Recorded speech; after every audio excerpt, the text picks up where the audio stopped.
Bien, en esta segunda parte de etnografía de la comunicación, trabajando el texto de Fassel, explicando el autor del Himes, lo que hace el Himes es definir todas las unidades que necesitamos para poder analizar bien una situación comunicativa.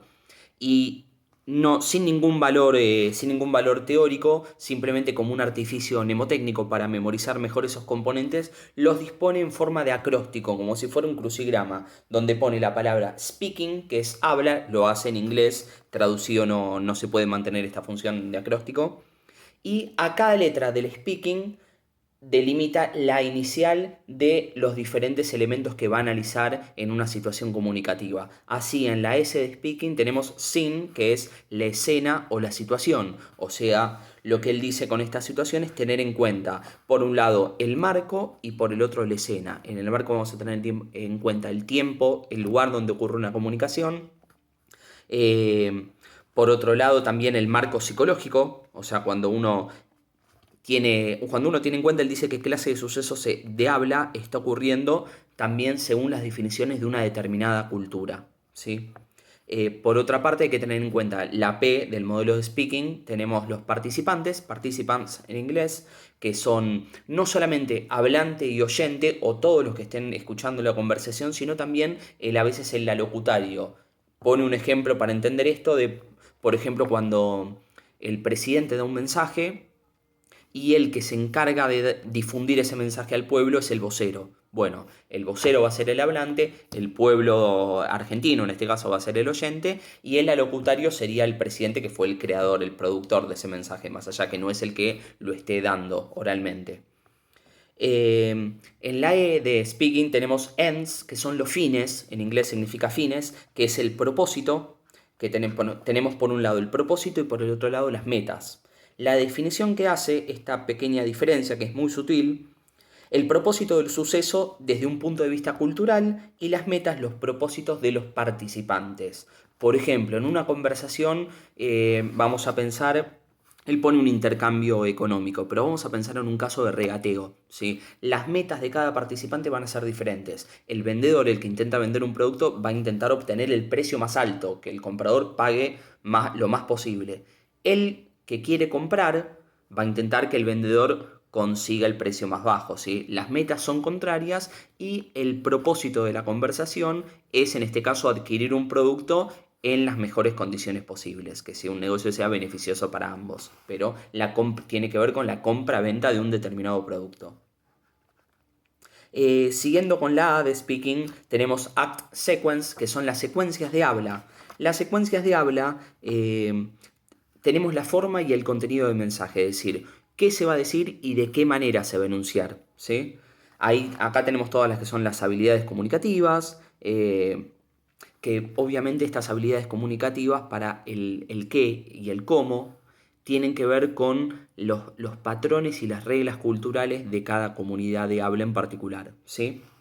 Después tenemos la K del modelo de speaking, pasamos a key, la palabra key, llave en inglés, que sería la clave o el tono en que se transmite ese mensaje, ¿sí?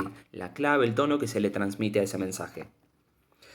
Por ejemplo, acá entraría, por ejemplo, en tono, si algo se está diciendo con tono burlón o con tono serio, con tono solemne, hay veces que el determinado escenario, la determinada situación de la comunicación, amerita utilizar un determinado tono. Así, por ejemplo, en una iglesia, una misa que se esté dando, por ejemplo, amerita un tono solemne.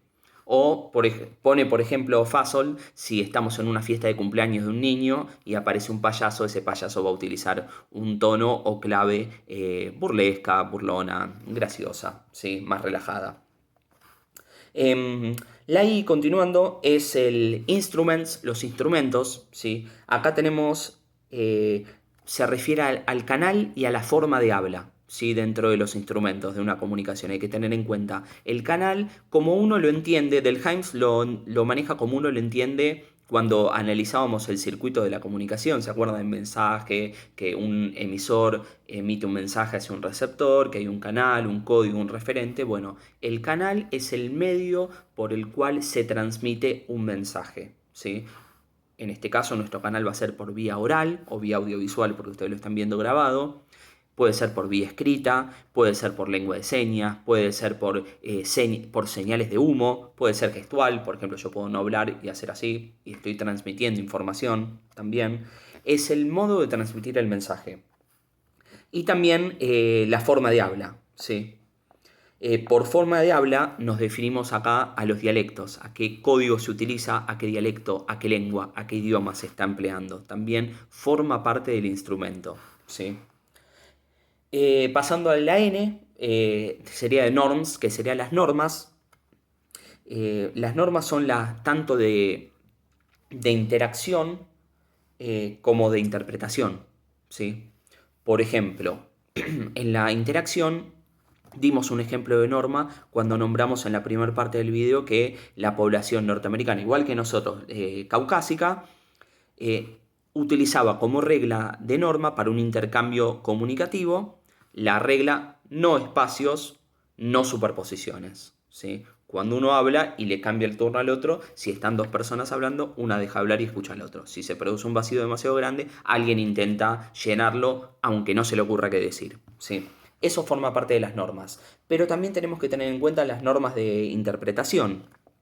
Y acá me detengo un poquito porque hay un ejemplo muy interesante que Fassel nombra de Gampers. Gampers, en un estudio de 1977, analiza un caso particular que es de un conductor de micros, de una especie de colectivo, en Londres, pero este conductor, si bien está en Londres, es indio, ¿sí? Y lo que hace es cobrarle a cada persona que sube, además de manejarles, cobra el boleto, ¿sí?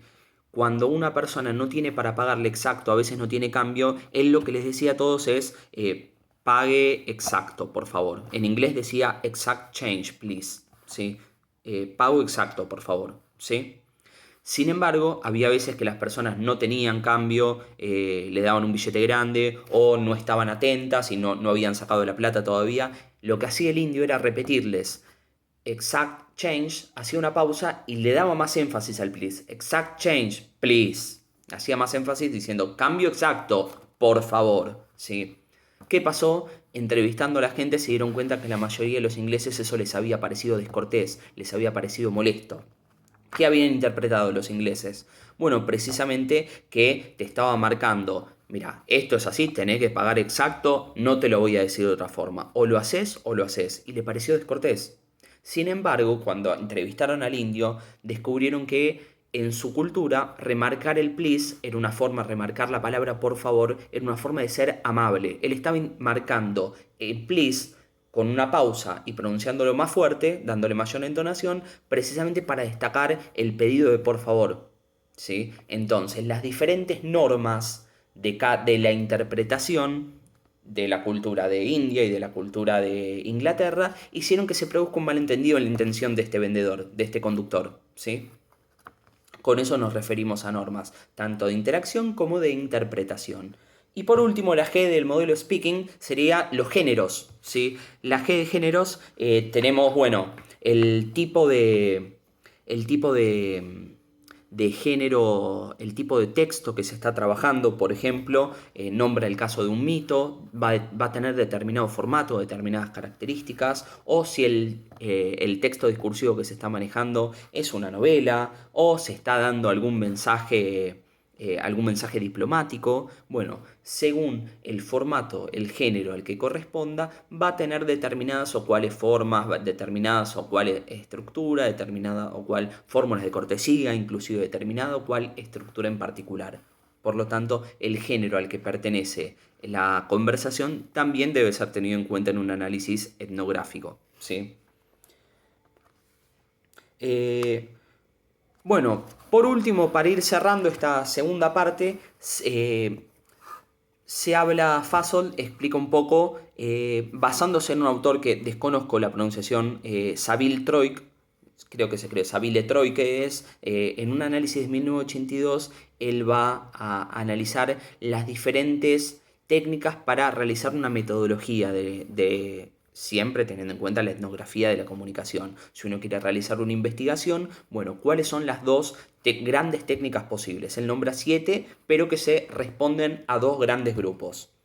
Uno es utilizado cuando yo tengo que investigar las normas y los patrones culturales para aplicarlos a la comunicación de una cultura que me es ajena, y otro para en la misma cultura en la que yo soy un participante, en la que yo estoy inmerso, ¿sí? Cuando a mí me toca analizar una cultura ajena, de la que yo no conozco y no formo parte, el método que propone Saville Troik se llama observación participante, ¿sí?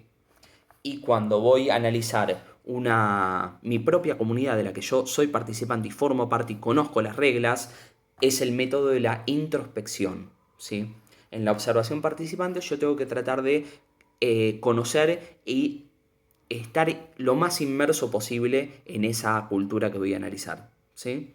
Para poder conocer esos patrones culturales, esas normas que pueden afectar de determinada manera el discurso. Para eso no hay que juzgarlo, ¿sí?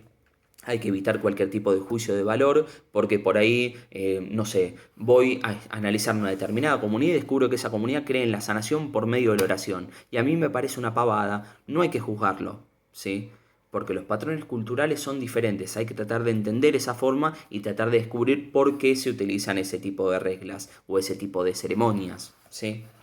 Eh, la introspección a ciencia, a vuelo de pájaro, digamos, parece más simple, porque en realidad uno está analizando su propia comunidad. Sin embargo, aclara Fasol que no lo es, porque al estar en una propia comunidad, analizando la comunidad de la que el investigador es parte, forma parte, es un participante, uno tiene un montón de patrones totalmente automatizados, no es consciente de un montón de cuestiones.